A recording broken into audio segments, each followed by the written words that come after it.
Vaishali Maharashtra express TV news मध्ये आपले स्वागत। तर पाहूया काही विशेष घडामोडी। कल्याण डोंबिवली महानगरपालिकेच्या कर्मचाऱ्यांच्या वारसांना लाडपांगे समितीच्या शिफारशीनुसार वारसा हक्काने नियुक्ती आदेशांचे वाटप महापौर हर्षाली चौधरी, उपमहापौर राहुल दामले व अभिनव गोयल यांच्या हस्ते वाटप करण्यात आले।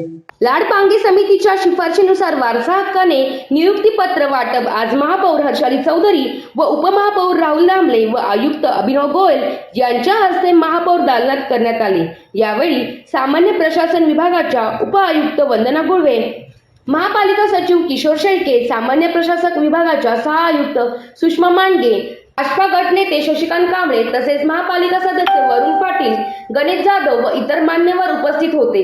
लाभार्थ्यांनी नियुक्तीपत्र देताना महापौर हर्षाली चौधरी यांनी उपस्थित लाभार्थ्यांना शुभेच्छा दिल्या आणि अधिक कार्यक्षमतेने आपले काम करण्यासाठी सूचना दिल्या। नव्याने नियुक्त झालेल्या कर्मचाऱ्यांनी शहराच्या विकासासाठी प्रामाणिकपणे व कार्यक्षमतेने काम करून महापालिकेची सेवा अधिक चांगल्या रीतीने करावी असे मार्गदर्शन महापालिका आयुक्त अभिनव गोयल यांनी यावेळी उपस्थित लाभार्थ्यांना केले। महापालिकेने गेल्या वर्षभरात 232 वारसांना नियुक्ती पत्रे दिली असून आतापर्यंत वारसा हक्कासाठी अर्ज केलेल्या लाभार्थ्यांसाठी 2 वेळा मार्गदर्शनपर शिबिराचे आयोजन करण्यात आल्याची माहिती सामान्य प्रशासक विभागाच्या उपआयुक्त वंदना गुळवे यांनी या समय दिली।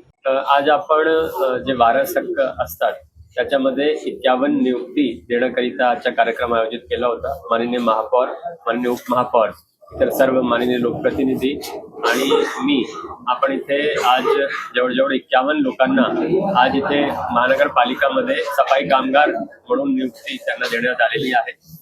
मागच्या 1 वर्षामध्ये आपण जवळजवळ 250 लोकांना विविध पदावर वारस हक्कामधून नोकरी देण्याचं काम या ठिकाणी केलेलं आहे। त्याच्यामध्ये आमचे जीएडी विभाग आहे, ऍडिशनल कमिशनर असो, जीएडीची पूर्ण टीम आहे, डेप्युटी कमिशनर आणि त्यांची खालची टीम, त्यांनी चांगला पूर्ण वर्ष काम केलेलं आहे। आता माझा एकच सुझाव हे जे नवीन नियुक्त कर्मचारी आहेत त्यांना राहील की चांगल्या पद्धतीने त्यांनी काम करावा, जे त्यांना ड्युटीज दिली जाणार आहेत त्याच्या पालन त्यांनी वेळेवर करावा। एवढंच नाही तर काही प्रकरण खूप वर्षापासून रखडलेले होते ते पण आपण कॅम्प बेसिसवर त्यांची कागदपत्राची पूर्तता करून आपण यावर्षी निकाली काढण्याचा प्रयत्न केला आणि पुढच्या काळातही आपण हे सगळे प्रकरण वेळेवर निकाली काढण्याचा प्रयत्न करतोय। आज माननीय महापौर, उपमहापौर मॅडम, उपमहापौर साहेब हेही उपस्थित होते, त्यांचाही मी या ठिकाणी आभार व्यक्त करतो आणि याचा एकच उद्देश आहे की आपली जे कर्मचाऱ्यांची संख्या आहे त्याच्यामध्ये वाढ होईल, केडीएमसीचे जे प्रशासन आहे तेही सुदृढ राहणार आणि कामा अशाच नवनवीन घडामोडी पाहण्यासाठी आमच्या चॅनलला लाईक करा, शेअर करा, सबस्क्राईब करा आणि बेल आयकॉन दाबायला विसरू नका। तोपर्यंत धन्यवाद।